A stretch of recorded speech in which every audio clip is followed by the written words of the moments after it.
John Schnedier, and I am really in my heart, I'm a filmmaker, but a lot of people would call me an actor. I saw a movie called Yankee Doodle Dandy with Jimmy Cagney on the 4th of July back in probably 1967.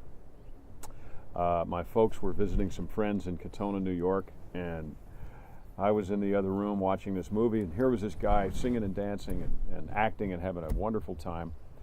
And I'd have to say that that was the moment that I thought, that's what I want to do. I want to have as much fun as that guy. And shortly after that, I auditioned for my first play or musical, and really I haven't done anything else.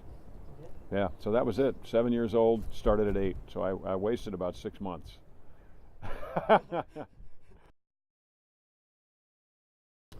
Dukes of Hazzard started for me in 1978, and I had done a bunch of theater in New York State, not Broadway, but New York State. My mother worked for IBM, so she was transferred to Atlanta.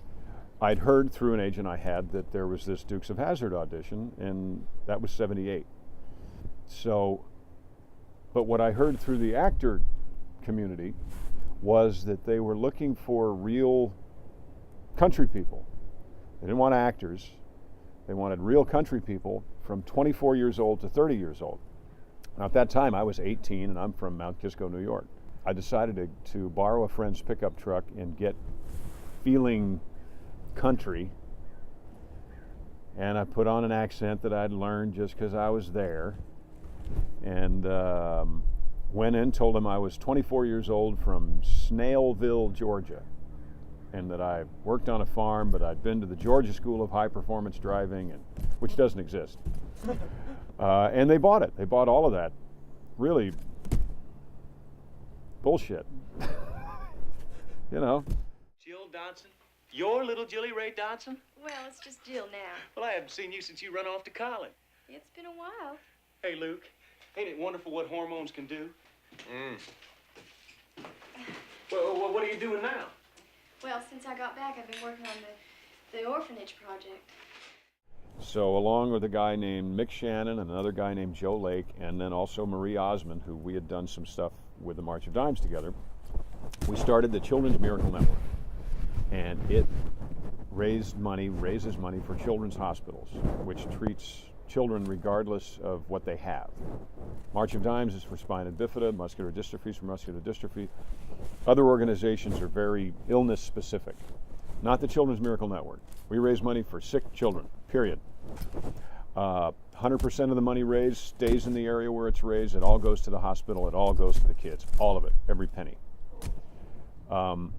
So in 1982, we started that. We're still going. It's 2012 by the time anybody sees this.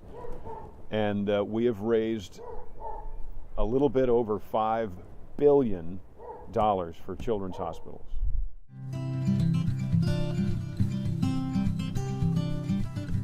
Every child deserves the hope and healing of a Children's Miracle Network hospital. 170 hospitals helping 17 million kids each year. Children's Miracle Network hospitals. Hospitals helping local kids.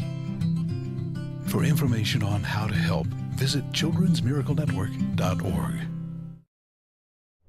Best advice I can give if you want to make it in any industry is do that which you love. Don't let anybody talk you into doing something that is not in your heart until your ship comes in. Because a lifetime is a quick thing. A year is quick. 10 years is quick.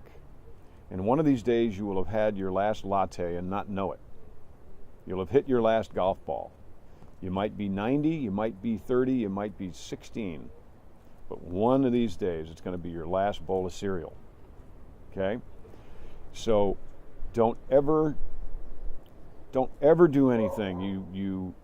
I don't mean be lazy. I mean, you got to work. You have to be diligent. You have to be responsible. But don't do something that is in opposition to what you love. work with your heart, your mind, your soul, your time, your bike, your camera, your recording device, your laptop, your cell phone. Work with everything you've got toward your goal. And don't let somebody who has given up on their goal cause you to give up on yours. Not for a heartbeat. Life is too short.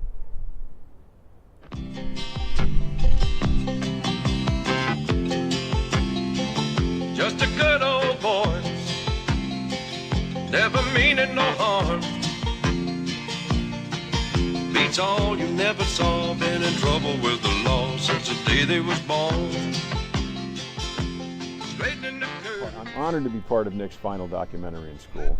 I've known Nick now for, yes, a year and a half, well, maybe 2 years by the time it's all cut together, because I'm kind of wordy. But I truly am. When I first met Nick, I realized he was somebody who was doing what he loves to do. He's pursuing his dream, he's pursuing his goals, and you can't, like a good hunting dog, you can't get him off the scent. He's going to go far, I promise you. See ya. Fighting the system like a true modern day Robin Hood.